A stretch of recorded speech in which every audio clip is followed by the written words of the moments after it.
We are live. Welcome to the CrackBerry.com podcast, special edition podcast for Thursday, August 20th, 2020. Hey everybody, CrackBerry Kevin here, founder of CrackBerry.com, and I am super excited to fire up the podcast machine today. Have we got a show for you?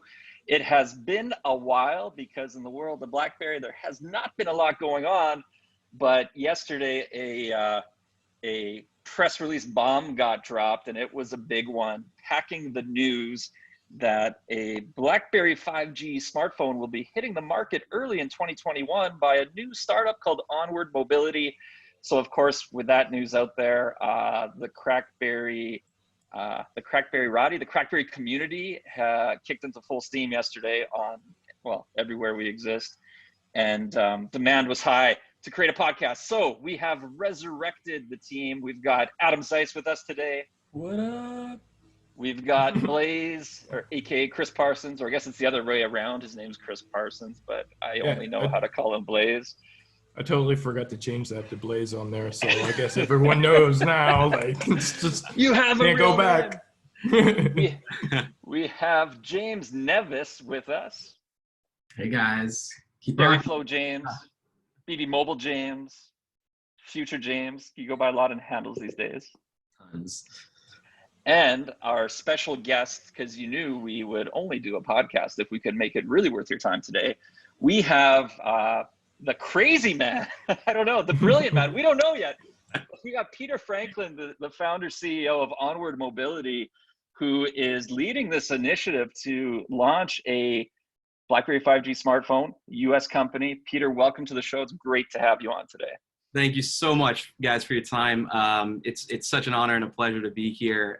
Tremendous respect for CrackBerry across the years. The team is huge fans, and of course, we monitor the site constantly for ideas and feedback from the community, and just can't say how much we appreciate all your effort, of course, and the fans as well on the site. It keeps us motivated, and every day it's just something new and exciting for us. We've been looking forward to this day to talk to you directly and get this content out there to the fans. And it's been a long time coming on our end. And again, just couldn't tell you how excited we are to be here. Yeah, so I dropped the mind blown emoji several times yesterday because I had no better reaction to the news.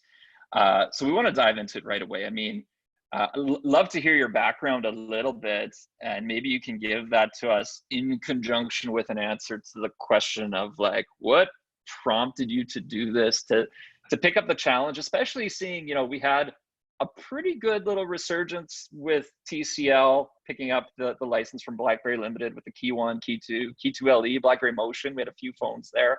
We've had a lull period, and I wasn't expecting to see another BlackBerry smartphone. I thought that was sayonara, the end, and here we are, and it's a new beginning yet again, right? So dive into it. The platform is yours. Go nuts. Yeah, I mean, there's so much to talk about.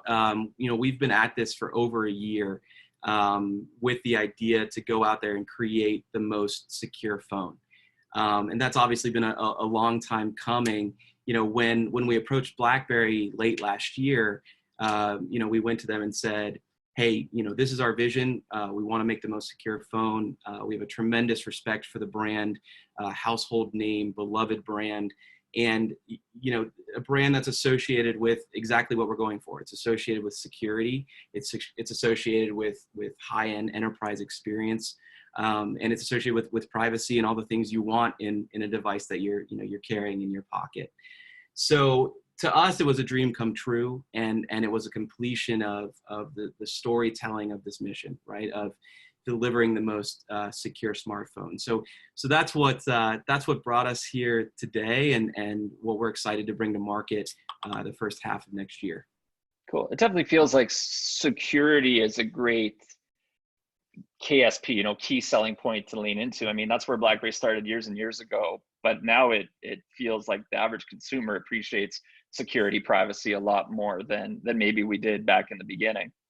No doubt, right? I mean, we wake up every day to one more huge article about, the importance of it, right? And the growing increase of threats and the surface area around threats, is just tremendous. And even more so today. I mean, in the global pandemic that we're in, people are working from home, and that exposes you to a whole additional set of threats for enterprises. And so certainly enterprises and governments care, but like you said, the fan base and consumers in general are starting to really take notice that security matters, right? And what we saw, and this was a year ago, what we saw is nobody has been thinking about that problem truly from the ground up, right? So, from the kernel level up, and even before the kernel in the supply chain, nobody's taking that approach of, look, this is our foundation, right? This is our foundation. We're going to tackle security, and we're going to use all of the elements of the toolbox, to do so. There is an and to this, and I feel remiss without just, I want to just leave it there, but it's not just that. You have to focus on the productivity, because everything is a trade-off. If we make a super, super, super secure phone that you don't want to use, it's not productive, you don't have your apps, you're not going to use it, and then the security isn't useful to you, right? So we constantly focus on the trade-off of that. So just to open that can of worms slightly. So when we know it's an Android phone, correct, and we know with Android you can kind of put your Google services on it, or you could choose to, I guess, fork and leave them off. But then things get sort of cumbersome if you leave them off, and little things you wouldn't think of, like all of a sudden CAPTCHAs don't work in web browsers anymore, and you're like, what do I do? So I'm assuming Google services is there, but you have a way that you feel is at the hardware level, making a more secure phone than what we would have seen in the past. Yeah. So, when you start to think about threats, right, to the phone, you can think of all kinds of different buckets to put things in, and we're looking at that again from the supply chain angle, from storing data angle, from analytics and privacy angle. That's all potential for new solutions that aren't available on other phones, and for us to innovate. And we have I'm chomping at the bit to tell you the features right behind them all, but we think we're bringing a lot of novel approaches to that problem. Yeah. And then, obviously there's a partnership that enables all of this to happen. So you have a partnership with BlackBerry, at one level, there's the brand name, which we'll dive into in a few minutes. Mm-hmm. We know in the past they were working on some of the sign off on security and that with the other licensees in the past few years. Mm-hmm. So is that something that continues and they contribute? And then you have your manufacturing partner as well. And then you have talent you've brought into your team to also work the security angle.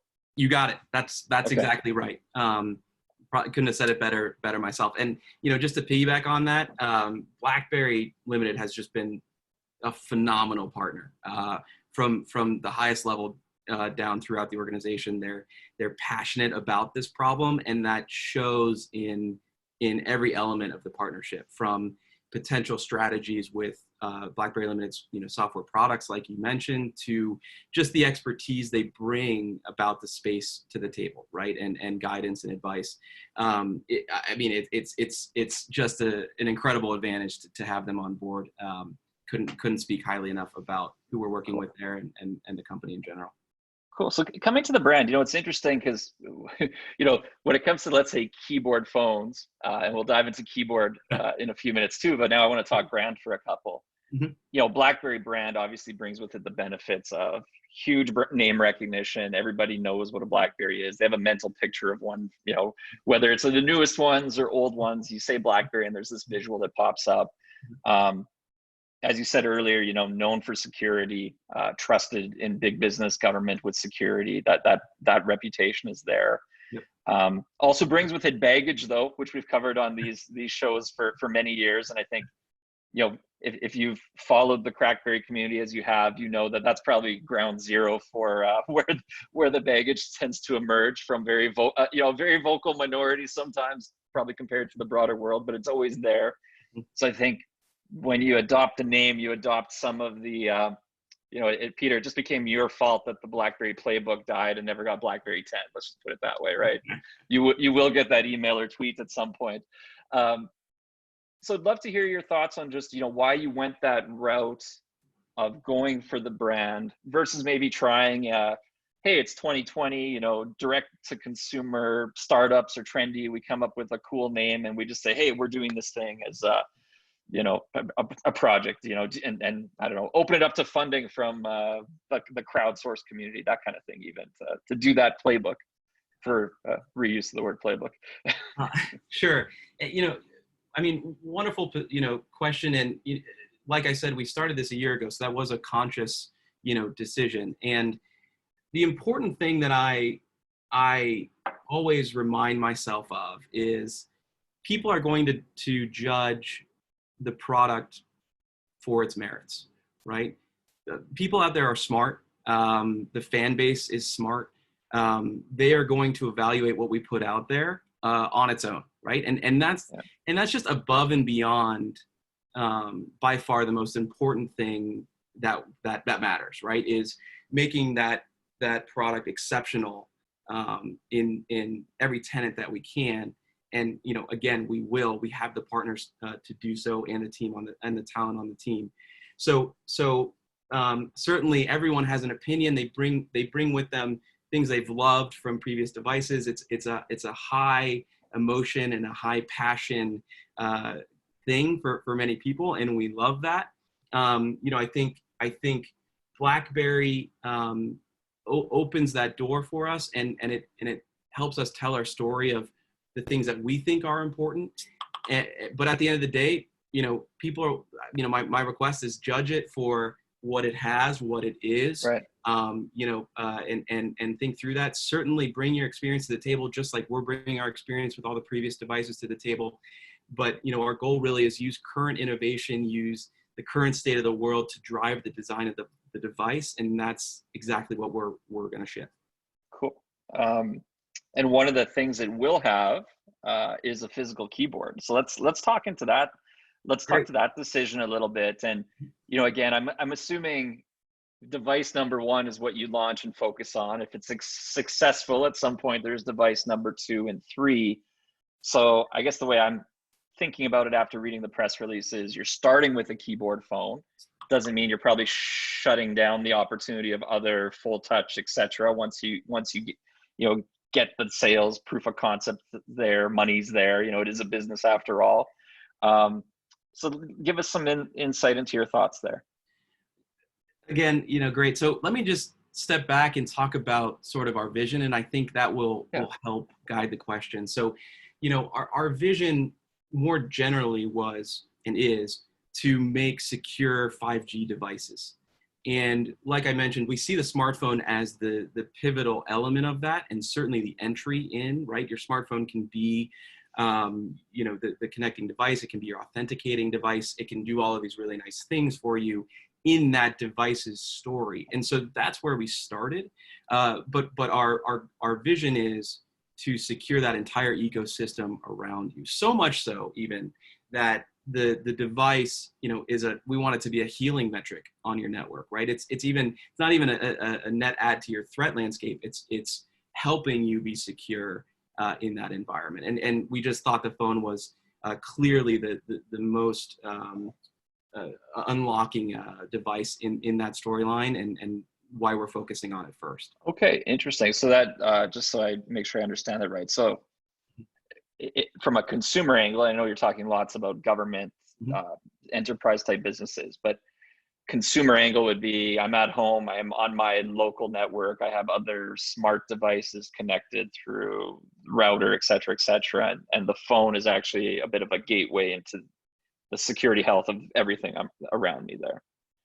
That would be wonderful. Without going into features, that would be wonderful. Okay, right? That would be okay, understood. Yeah. So it leaves a big door open for you, but we now have the lens to look at OnwardMobility through now, which is not just we're making a BlackBerry smartphone with a keyboard, we're securing the heck out of everything around you. And it's a huge opportunity, right? Because, you know, that's what matters. Though, you know, we looked at the kind of home example, but, you know, if you think about the same thing, but on a bigger scale, the carriers in the US have spent something like $250 billion on 5G infrastructure and making it secure, right? And the security of that has been paramount and cost a lot of money. Again, on that macro scale, if you secure your infrastructure, your communications infrastructure, you're still only as secure as the device you're transmitting on, right? So there's this natural evolution of not just, at home and on your network, but there's this natural kind of national objective, right? Which is, hey, we've spent all this money on securing the communications infrastructure. The natural next progression of that is, how are we thinking about the device that's using it, right? And again, the timing around that, we think we're just right in the sweet spot for solidifying that story, and that's going to be the next big focus, and we're right there with what we think is going to be the best device for that. Got it. And then coming back to keyboard, you obviously think there's a love for the physical keyboard from enough people in the markets you want to go after, that'll help get the door opened and consumers picking it up. Absolutely. We're spending a lot of time on the feel of the keyboard, not only the tactility, right, how the keys kind of subconsciously feel to you, but also how the keyboard kind of sits in your hand. It's something that we've got a lot of experience to draw on now, and I think making that experience exceptional is critical to our success, and we have some really exciting plans around that. So I just know for the folks listening at home, they're saying, okay, is it going to be like a key 2 width, or is it going to be more like a passport width? Because people love this wider feel. When your hands are a little bit more spread out versus tight, it just makes that typing experience amazing, right? I know you don't want to say probably, but any guidance? So what I would say is, keep the comments coming. We've heard from a lot of people, and we were a stealth startup. We're a nimble organization, and we want to hear from people. We certainly have our own biases, and we have our own plans, and we'll be announcing those, as they come. But reach out. We want to hear from you, and the passion is just infectious. So please bring it on. Perfect. Absolutely. There will be lots of comments and feedback for you to read. Yeah, there's plenty already in the CrackBerry forums and stuff, like 12 pages worth of comments. I know my ears are burning. The wish list from Mr. Mobile, who's very, very popular on the YouTubes and these days reviewing all phones, and he's like, I really want the buttons to be OLED screens, and then you can just program whatever language you want, and if you want emoji, the whole thing can light up, and that's his dream to see the best BlackBerry get built ever. It might cost $3,000, but it would be a pretty epic keyboard design.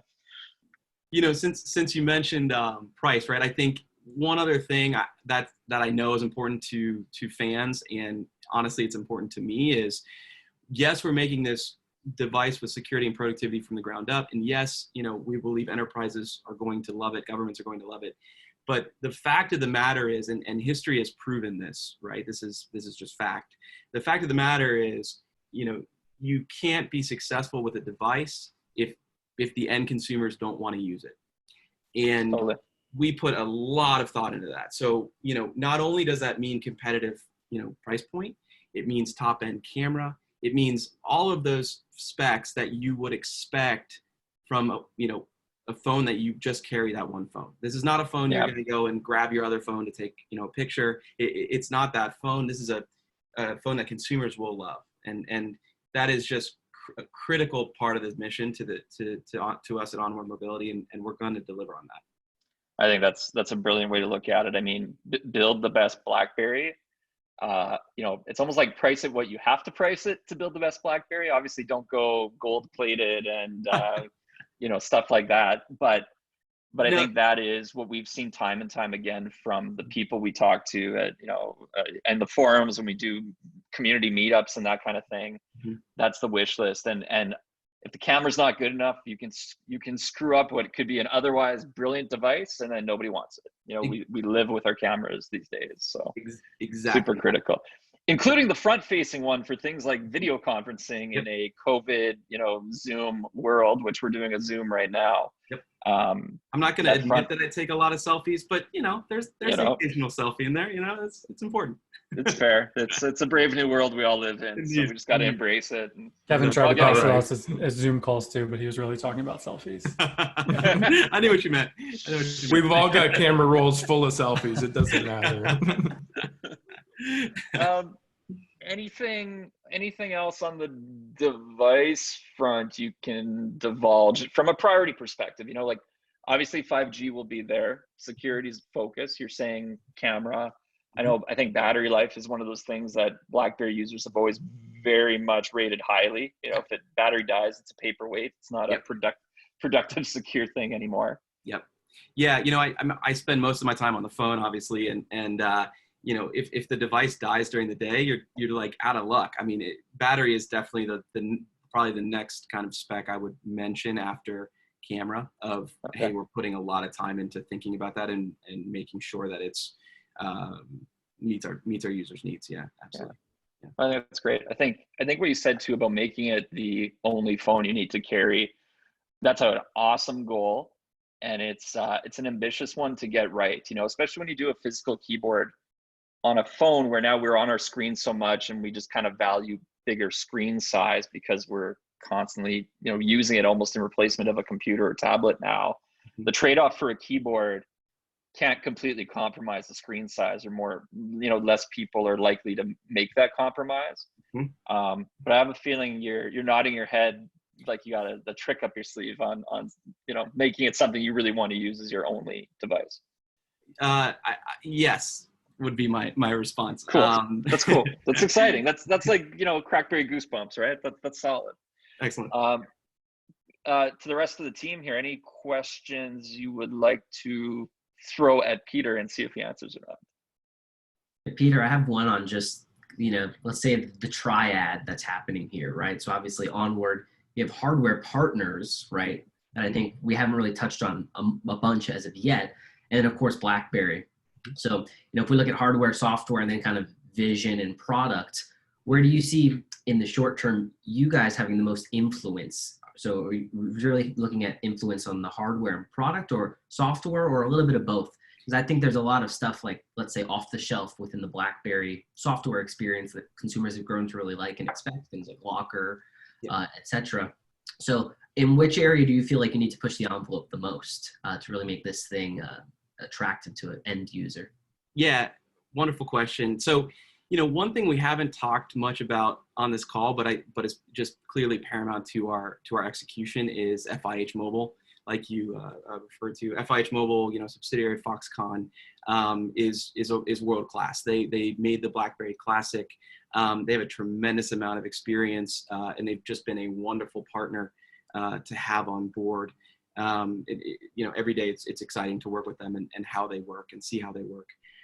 So definitely would be, remiss to not mention that. I think Classic was awesome build quality. That's a solid one. Nice. Yes. So we know that we will execute just at a high bar with them as partners. So that's kind of from a partner's perspective, and to more address your question,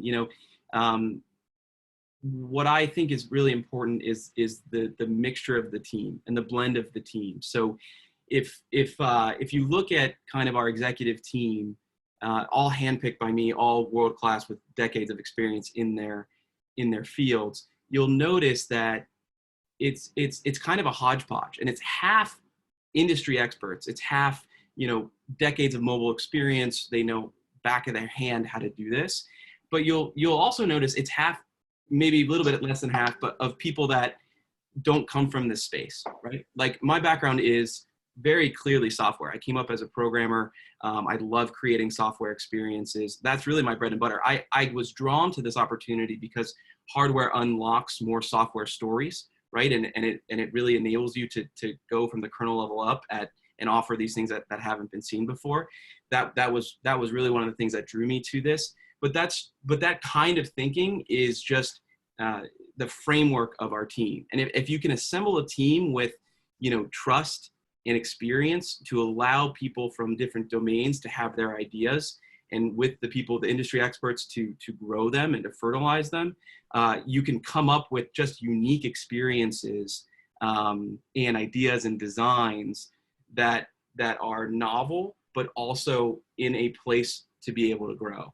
And I really think that's what we have. And it's just a joy to work with, to see the different perspectives come together, and, you know, enabled, of course, by our wonderful partners as well. And obviously, I mean, new initiatives don't happen without money. Somebody has to foot the bill and the runway to get this thing to market and market it and sell it and service it. Yep. Not sure if you can talk about it at all, but I'm assuming you have some investment partners. I mean, I typically know with a new venture, you might get, using Android, you might get a little Google money, a little Qualcomm money, a little something. But have you been able to pull together the resources to bring it, you know, to life in a way where you're like, yeah, we got this, and we're all the way through? Yeah, we feel really great about that, and we will have announcements, you know, along those lines coming for you soon. Okay, that's cool. Yeah, that's I'm always curious. I mean, I always think, why hasn't anybody let the CrackBerry community invest in a new BlackBerry yet? Because then, you know, they'll buy not 1, 2, 3, and then you've incentivized them to tell everybody they know to buy one. Big sales force on the ground if you do it right. So maybe there's an idea there. Interesting. Yeah, maybe it's a horrible idea. I didn't say it was a good one, but it's couldn't help it. Yeah, it may not be the best one, Peter. You might want to take that one on a longer thought process. He's definitely had worse though, so that's yeah. Yeah, fair enough. Cool. Well, you know, Peter, I know, or go ahead. I just have one question that I have to ask, because mainly, I mean, when it comes down to everybody who is essentially using Android as a base on their devices, they always hand out a certain level of commitment when it comes to like software updates and security updates. Have you guys decided upon any sort of commitment time frame for Android updates and security updates at this point? Fantastic question, and, you know, top of mind. You can't tell a security story without that, right? It's known to the community that updates are just a crucial part of that package. So those are top of mind for us. Again, we haven't released specific features, so when we do, you know, we'll release more details around that. But just know it's obviously both security patches as well as operating system updates are absolutely part of our plan and our story, and we'll get back to you with more, you know, depth on what that entails and means and all of that stuff. Awesome. Looking forward to it. Cool. Well, we don't want to keep you too long because we know you have a phone to build and bring to market. And, you know, everybody listening today, I can almost guarantee will be your first pre-order customers. So, you know, if you're watching CrackBerry, you will get everybody's commentary there, whether you want it all or not. And, you know, we'll have you back again. I mean, when there's news to share, obviously we can always fire this up again. And, you know, we're at service. It's just, I think there's a lot of excitement from all the diehards, and, you know, probably a younger generation too, if the product stands on its own merits, to you know, to build some new excitement in what's kind of been a bit of a boring smartphone world, right? And it's interesting that you can take a security story, and I actually think make it exciting if the hardware is there too to back it up, which is really cool. I'll finish with my one request, because this was something James and I ran into a lot the last couple of years, and it's one of the challenges of the keyboard phone, I think, is, you know, the key 1 and key 2 were both, you know, different from predecessor BlackBerries, even the classic, etc., right? Yet at a glance, if you put them all on the table, and James is probably laying them out there, it's not necessarily easy for an uneducated consumer to be like, that's clearly new, right? Like, that is the new hot one of the bunch. Mm-hmm. And I don't know from a hardware design standpoint how you can break that. So when you see a sea of them, you're just like, that's it, right? Whether it's a little bit form factor stands out, mm-hmm. whether it's a neon green stripe across the back, mm-hmm. like, I don't know, but I really think that's one of those things that'll be important to get the story to propel itself, right? So that if when we are going back to restaurants again, and that table sitting there, you know, the phone sitting on the table, mm-hmm. you know, the server or whoever walking by is like, is that a new phone? Like, is that thing new? And they're not thinking it is a BlackBerry of old. So yeah, wonderful. And to me, that's all about the design language. And you hit the nail on the head is, how do you have the design language both pay homage to the brand, right, and all of the greatness that it entails, but also spark this idea of fresh innovation, right, in users, and not just our great fans and users, but people who catch it out of the corner of their eye, right? We have a great design language coming, and I'll be excited to share more soon. A giant selfie camera, 1/3 of the front of the phone. We'll see. Cool. Peter, thanks so much for joining us today. That was awesome. Excited to, you gave us a reason to all get together too, and for the community to get excited. So it will make the months pass by, through the craziness of the world a little bit nicer now that we have something to look forward to in 2021 once we put this stupid 2020 year behind us. So that's awesome. Thanks. Thanks for giving us something to look forward to. Yeah, it's an honor to be here, and thank you again, guys, for your time. We'll be in touch. Thank you. Thanks, Peter. Take care. That's good. Thanks, Peter. Bye-bye. Bye, Peter. And we'll let Peter jump off, and then we can continue with a little bit of a community discussion, guys. That was fun. Ooh, that was A lot of fun. Who would have thought? I didn't even feel that rusty for not, podcasting for. Just as terrible as we've always been. So everything's good. Oh, I mean, that felt okay. Certainly better. So that's pretty exciting. I mean, it is a gutsy. I think it's a really gutsy play to do, but the security story angle makes a lot of sense. Yeah. Having the broader picture that you're operating within, right? Maybe beyond your first phone. If you think like we're building a big new venture to do big things, that's a good angle to look at. And then, this is the first product of maybe many, right? If things go well, but new businesses are hard, right? So it's, I think it makes sense maybe to pick up the brand and continue on with it. And BlackBerry lives on. It's crazy. The brand, you can't keep it down no matter how hard or how much time. Not even 2020 can stop BlackBerry. Not even 2020 can stop. Do you remember when Kevin came out of retirement the first time? We thought it was done after that, and now here we are all over again. I just tweeted that the other day, Adam. Does anyone remember the time when the times? It's funny, multiple right? times. When we look retrospectively, like if you look at the marketplace, and then you look at what's happened, let's say priv onward in the marketplace for BlackBerry, there's still such a large demographic of people who don't know BlackBerry ever came back 2, 3, 4 times, that if you do it well, you can still tap into that, oh my God, BlackBerry's back, without necessarily inundating, 100%. I think you're 100% right about that. I mean, if we go back to when the Key One launched, I think we had the discussion. It's like, don't even give it another subname like Key One or anything else. I just call it the new BlackBerry, because literally BlackBerry is the word people need to be saying, not whatever comes after it, right? The Key One was the Key Ioni, the Key, remember the Keone. So I mean, it's like, why train people in more things than you need to, right? It's just the new BlackBerry, and make the story around BlackBerry is back. And you're right, the priv never really did that as much. All the new TCL phones, and I think Key One and especially Key Two is a solid phone. They never got just the broad recognition of BlackBerry's back, right? You still have to be a little too clued in, and some of that comes back to building massive marketing, but like having big marketing budgets to just cover eyeballs, which I don't think were there. But if you really made the story around just the new BlackBerry, and then you deliver something that looks really cutting edge, not necessarily like the old devices, okay, there's maybe some magic there.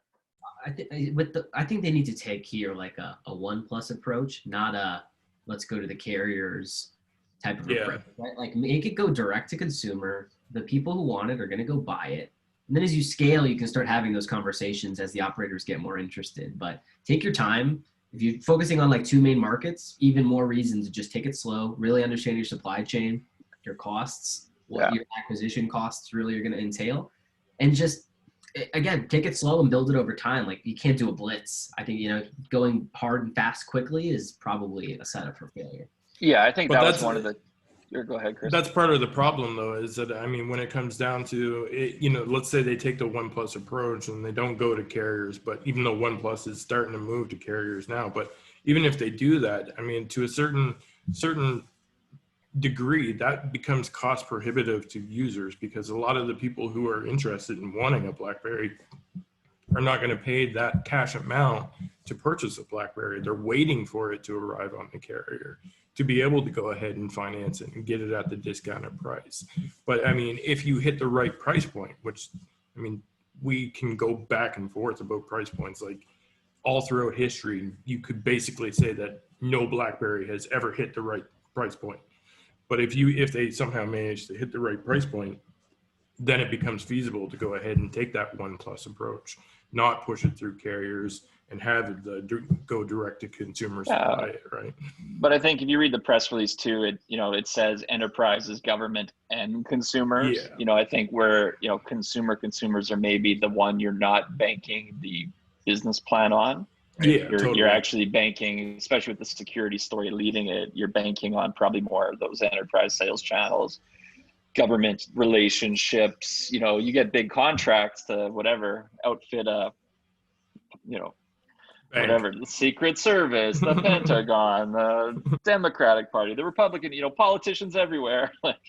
That can be enough to probably build a profitable company if you keep a lean team and you're working with partners. I think the partnership is what allows a new venture to take off a little more easily versus if you were top to bottom trying to do everything as a brand new entity.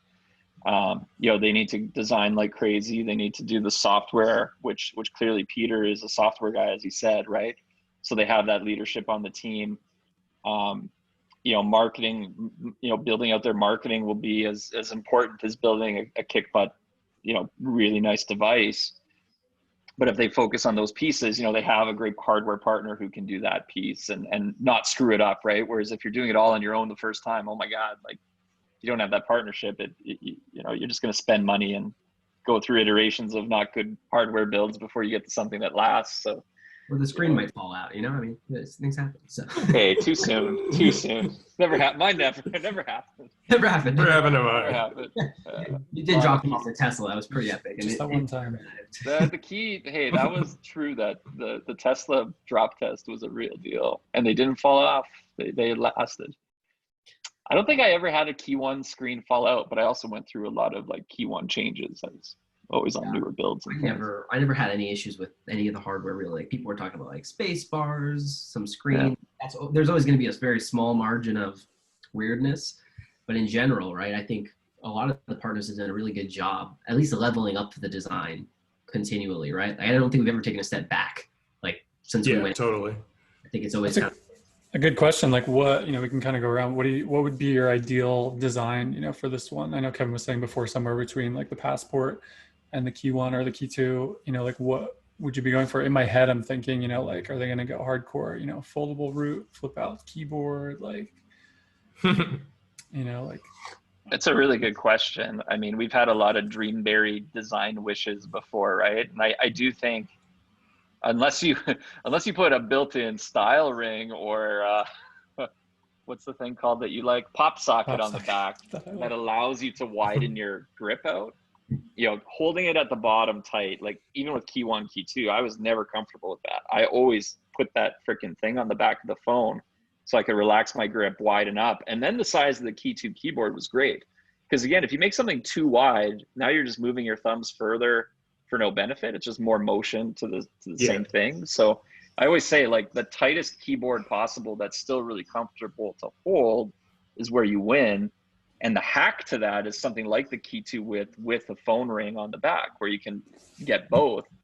But I do think if you want to make it stand out, you might need to go a little more Passport width and make the screen feel big. The screen cannot feel small, or else you enter too much compromise, or you're forcing people to carry two phones again, which isn't the best solution, right? Like you I- could build a BlackBerry that is a companion device and you price it cheap and you're like, look, if you want a keyboard, here it is. It's your secure messaging phone.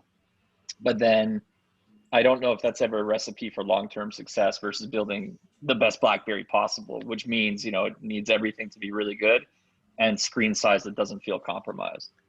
Yeah, I think that's a huge thing. I mean, with the Key 2, you know, I love the Key 2. I like the keyboard, like you said, but it was definitely the screen size. You know, it just always felt awkward, you know, and then you turn it and it was just, you know, it was weird because half of your screen, you know, or a quarter of your screen is being taken up by the keyboard. Like I use the Pixel 4 XL, so I have a pretty big screen. My wife just got a Pixel 4a today. You know, I'm looking at that. I'm like, man, the screen's small, you know, but then you think of the Key 2 and it's these weird proportions. So I'm like, in my head, like, do I want, you know, like a Pixel 4 XL size screen with like a keyboard on the bottom of that, or then is it like way too long, or do you want something wider like the Passport, you know? But I think I would tend to be with you towards the Passport route, where you're catering more towards the keyboard users than the people that want the screen. But I mean, it's going to be super interesting to see what they come up with and what they decided to be like, you know, hey, this is the design that we're going with. And I feel like we've been through so many different iterations of the wide ones, you know, and the slide out keyboard ones and the, you know, the turn me sideways ones. So it'll be curious to see if they come up with something new or if they kind of meld all of these, you know, other things together, right? Yeah, I totally agree. The where there could be interesting things to play with too that we haven't seen in commercial versions, but we've seen in, you know, mock-ups that various people have done, including, you know, CrackBerry commissioned ones before, is if you start to like sculpt the back of the phone or the bottom of the phone to just like play with weight distribution, so you don't end up getting something that feels top heavy. It feels balanced. Maybe you know, it widens out in a way that makes sense to the proportion of a bigger screen still, without it becoming just basically like a tablet at that point, right? And, you know, an iPad mini or something back when, I don't even know if they make those anymore, with a keyboard at the bottom. But yeah, there might be some magical iteration there that we haven't seen yet. It's going to be interesting to see. Kind of cool. I think that's what I'm excited for most. What do you guys think, Blaze? What do you think? What would be your ideal design? I mean, I really love the BlackBerry Passport, but I don't think that I could return back to using it. Like Kevin said, the further apart the keys get, you start running into problems, right? And, yeah. So you like the Key 2 keyboard, right? Or yeah, more and like that's the thing is. That's the thing is that I don't want to say that, like, yeah, I basically want them to build like a Key 3, because I do want some changes, but like this keyboard, the BlackBerry Key 2 keyboard, is pretty much the best keyboard that I've used on a BlackBerry since the Passport and the Bold 9900. So I don't see any problems with this. If they can come close to this comfort and this, the way, this alignment and this sizing of the keys, that's perfect. Everything around it is secondary to me, as long as the keyboard is comfortable to use. I can't go back and I can't use a Key 1 size keyboard, because those keys were just too small for my thumbs. And even though it was comfortable at the time, because I appreciated that I had a keyboard to use, now that I've experienced the Key 2 keyboard, I can't go back to that experience. It's just one of them things. Like, don't give me that experience again, because I won't enjoy it. You know, what you just said too makes me come back to what James said earlier about, you know, don't go the carrier route, sell it D2C, that kind of thing, which I feel is easier for a touchscreen phone, because you know what typing on glass is like. And as soon as you go physical keyboard, you're like, I want to feel it in my hands, right? And if I don't like it, even if I bought it D2C and, like, you know, ordered online, it comes direct to me, and I don't like it, I'm sending it back, that kind of thing. Yeah, and I think that's one of the challenges is, if you don't go a carrier route, how do you go from, you know, is there a way where people can see an ad for the new phone and then actually get it in their hand to try it the next day, right? And then if they like it, buy it, you know, and that's what I think probably was one of the challenges for something like the Key 2, because I still think the Key 2 form factor was great. Yeah. You know, I loved using it. You know, a Key 3 that even just made it same thing better, right? Throw 5G in, but make it more or less the same device. I'd loved using, would love to use. But then at the same time, you know, it didn't necessarily win everybody over also. So it's kind of like, I don't know if you just can't make everybody happy. You got to, and you don't have to, you just need to make enough of the right people happy. Yeah, you need to make your business happy, right? Like you need to make the bottom line. Yeah, exactly. Yeah, there's always room for more as long as they're, you're selling. I think the other challenge here that is certainly going to have to be on Onward's radar is that other people have come out with keyboards. So you've got Unihertz with this massive Passport knockoff. You've got FX Tech. Boy, can you hold that back up? I love that James has all these like ready to go. Yeah, what are you doing? Like, they've already. This is a massive. It's a weapon. love It's that a guy. weapon of mass destruction is what it is. You got all these, right? You got all these. We have the key too. I think you guys are right in the sense that screen is going to be the most critical piece here. Like you got to nail all those fundamentals of what's a BlackBerry. But to me, screen size is not necessarily the qualm. It's ratio, right? Like I need a normal ratio so that my apps aren't weird. And then it can be smaller. Like I can deal with a 4-inch screen, but it needs to be the right ratio. It can't be 3:2 like the Key 2. So I think, and Derek Kessler, Everything needs to look right. I think you got to go back to something like this, but build it better and cheaper. Like the reason this didn't take off is because it was $850, right? I think if you build something like this that maintains your form factor, still has the kind of opportunity for a keyboard, you're in a better position to, again, you mentioned D2C, touchscreen easier to sell. This is going to be easy to sell. You got to hit a price point that's reasonable, right? Yeah, and then no compromise.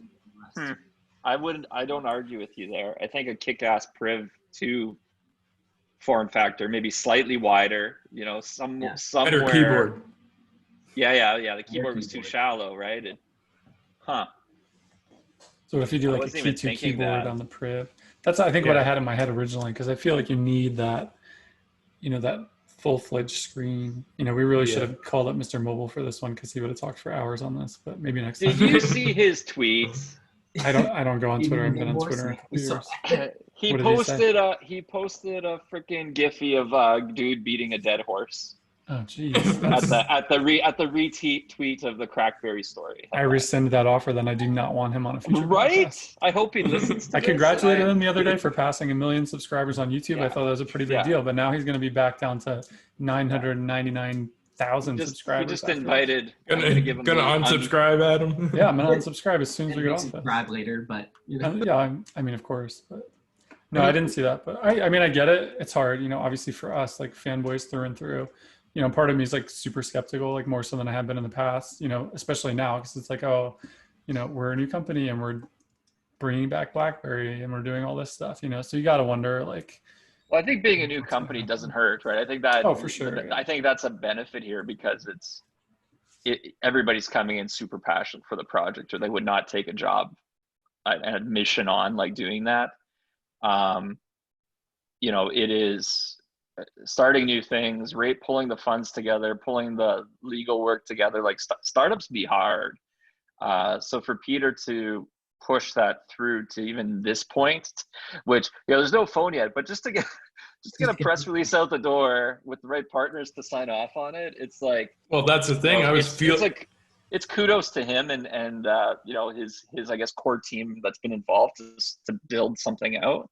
Next mission is obviously get it to market, and then it's market the hell out of it. But impressive just to get going on something like that with the partners involved. I was fielding in the forums whether or not it was a hoax. Like people didn't believe it. People are like, "Is this a hoax?" Like, I'm not sure this is legitimate. Yeah, you have to have a big belief in it, and I think their big belief is probably also in like the mission that they've laid out around security, right? If security is at their core and that's where they think they have a lot of novel, innovative ideas to build on, you can probably get things scaling up over a few years in the right direction with the right ideas, right? But you got to sell a product, and I think this is obviously where they're starting. So super cool. And I think you're right, Adam. We are kind of like, I can't help but be, get excited when there's a new BlackBerry. For those not following, I'm like truly CrackBerry Kevin, the community member here today, because I no longer am. How would you? I don't even know how to put it. You'd say you're no longer affiliated with. Yeah, I'm no longer affiliated on a daily basis with the publishing engine behind CrackBerry and many other sites. I think Kevin we is talked about that. entirely here as a volunteer right now. I'm a right? volunteer, 100% volunteer. Yeah, I have zero financial skin in this game, which is fun. So believe everything I say, even more than usual. Ha ha ha. No, which is super cool though. Like I just can't help it. I mean, you know, when there's news to post about new BlackBerry stuff that's big, phones, I don't get excited about enterprise software announcements Especially now. I mean, it's just kind of out of, you know, obviously everybody knows all this shit that's going on right now, and then to be like, hey, here's a new BlackBerry, we're like, what? What? You know, Yeah, I like, think maybe that's part of it too. It's like, you know, the world was a better place when BlackBerry was the #1 smartphone on the market. I mean, you can check the box, you know, bring many around, it's boxes like off the, of things that were better. it's Maybe the we're old just school getting old. Dr. Now it's Pepper commercial. nostalgia. Yeah, bring back BlackBerry, make everything better. It's Yeah. a really interesting market landscape. Like I look at something like the Surface Duo, right, which is this productivity Microsoft meets Android, you know, full, you know, dual screen 360 hinge. You know, you fold that over into phone mode and it's basically a passport, right? It's this wide kind of, you know, awkward kind of form factor. But I think they've told the story in a good enough way that the audience who wants it will be attracted to it. I think it's very expensive, right? $1,400 is like silly, but it will find its audience because I think that it stands on its own merits. Kind of like what Peter was saying, like the product has to stand on its own merit. But I think people are super open to like the form factor question these days with foldables and rollables and all this stuff. So I think you just gotta like, again, nail those fundamentals and the audience will come. But if you don't nail them, right, that's where you're gonna have the challenge. You really have to make sure the other areas are really strong. I'm definitely digging the, let's call it Priv 2 thought process, you know, as a form factor, because I think, sacrificing screen size to have a keyboard there all the time that you're maybe not using all the time, right? It is a trade-off. Doing a slider type form factor gives you that. If you can still make the keyboard great though, you know, Priv was never nice to type on. I smell like a CrackBerry mock-up contest coming. Could be. Get everyone to submit their best mock-ups. We'll just, I don't know. I need to get on LinkedIn and see what John Anastasiadis, what was his name? John. I could never pronounce it. John Anastasiadis. That guy was good though. He could mock stuff up quick. Yeah. We should like send a call out. In the marketplace, I mean, like if you're a BlackBerry fan, you've bought the Key 1 and Key 2, so you don't necessarily need like a small incremental upgrade to something like a Key 3, right? Like I don't think you really need one. Like you're probably okay with your Key 2. My dad used to say needing and wanting are two different things. Yeah. I think we're all in the want category. We know. And I think there's a lot of people in the CrackBerry forums that want something to upgrade to from their Key 1 and Key 2 right now.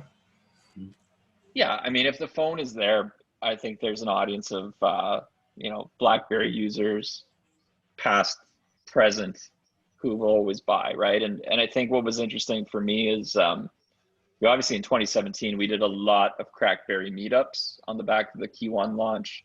We did a handful more with in 2018 with the Key 2 launch.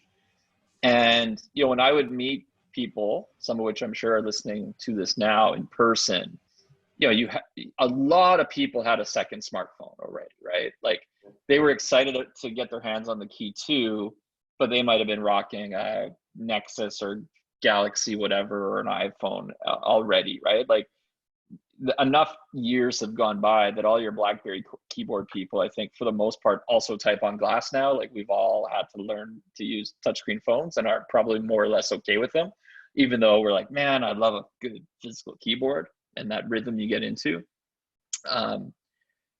So I think here it is the opportunity to, like, you know, it doesn't matter what phone people are upgrading to. There is going to be some, you know, Key 2, Key 1 users who are just like, get to market, I'm waiting to upgrade. I don't want to go away from a keyboard. But I think there's probably many more people who have already left a keyboard who would gladly pick it up again, but only if the phone checks all the other boxes too, you know, camera, battery life, not sacrificing, you know, not getting too weird with screen ratios, as mentioned earlier, all those things.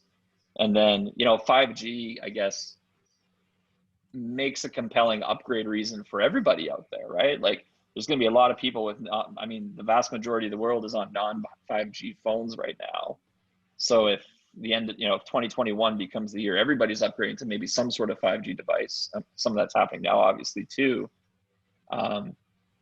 You know, people will feel the need to make a change, and if the phone hits the market and it's there and people know about it, maybe you can get a lot more sales thanks to 5G versus, let's say, just when the Key 1, Key 2 came to market.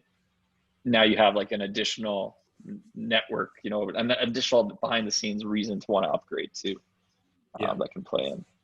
So it's gonna super be cool. It's gonna be really interesting. I mean, especially when you look at like FIH, right? I mean, these devices are iconic, right? The classic and bold are, and it's like not straying Classic far from the line is what made these stick, right? Yeah, I didn't know that's who made the classic, but I mean, the classic was rock solid. It's and classic. it's small. It's like it's handy. Like you can one hand Rock match solid. this phone, right? Yeah, So definitely, I think a lot to be said, right? It's like what level of risk is the right one for the first go around, right? First go around. Maybe play it safe and then build your Priv 2 or whatever that would be, right? But yeah, super exciting.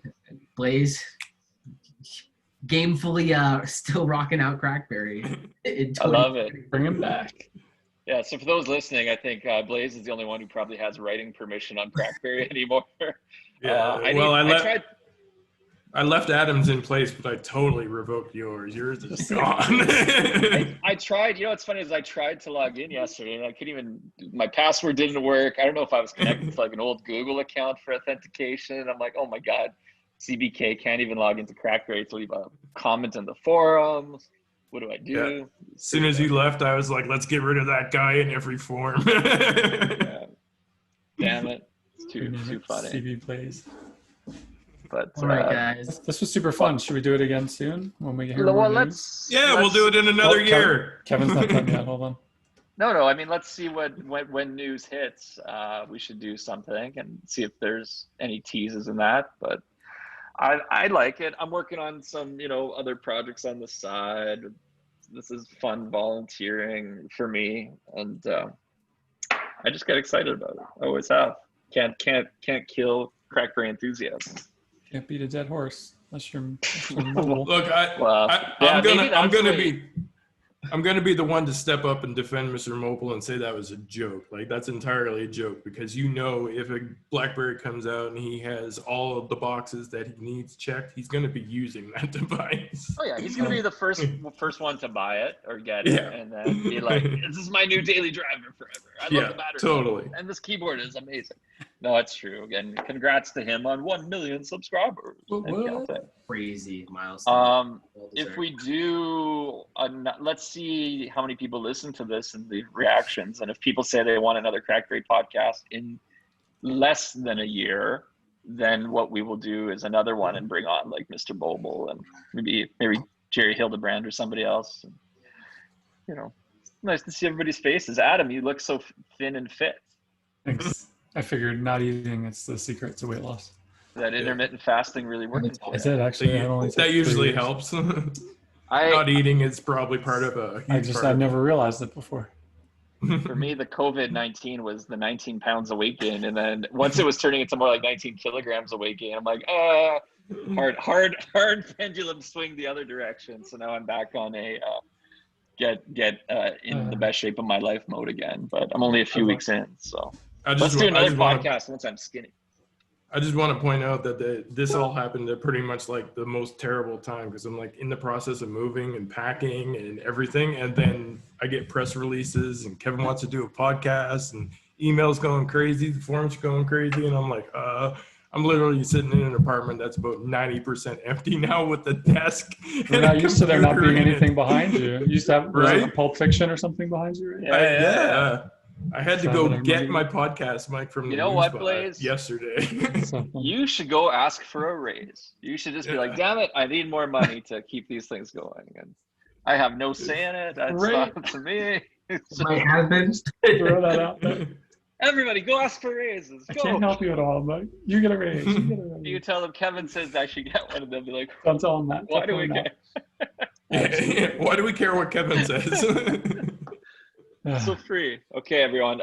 We will catch you next time. It's been a blast. That was really, I had fun. Hopefully everybody listening did. And follow crackberry.com. I got that Crackberry Kevin's on Instagram and Twitters. I use occasionally.